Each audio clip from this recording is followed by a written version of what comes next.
আসসালামু আলাইকুম। সম্মানিত ভাইরা, কেমন আছেন? আশা করি ভালো আছেন। আমি একটি হাদিসের তর্জমা বলে শেষ করে দেব ইনশাআল্লাহ।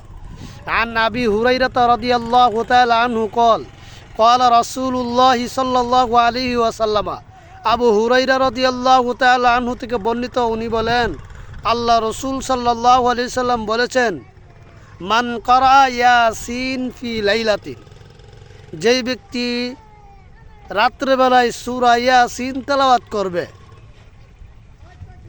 ইবতিগা ওয়াজহিল্লাহি, আল্লাহ তাআলার সন্তুষ্টির উদ্দেশ্যে, গুফিরা লাহু ফি তিলকাল লাইলাতি,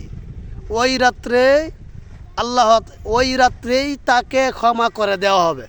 তাহলে এই হাদিসের দ্বারা বোঝা গেল, যেই ব্যক্তি সূরা ইয়াসিন রাত্রেবেলায় তেলাওয়াত করে, ওই রাত্রেই তার সমস্ত গুণ আল্লাহ তাআলা মাফ করে দিবেন। এই জন্য ভাই, আমরা যেন সকলেই হাদিসের উপর আমল করতে পারি। ভিডিওটা ইসলামের জন্য শেয়ার করে দেবেন। আসসালামু আলাইকুম।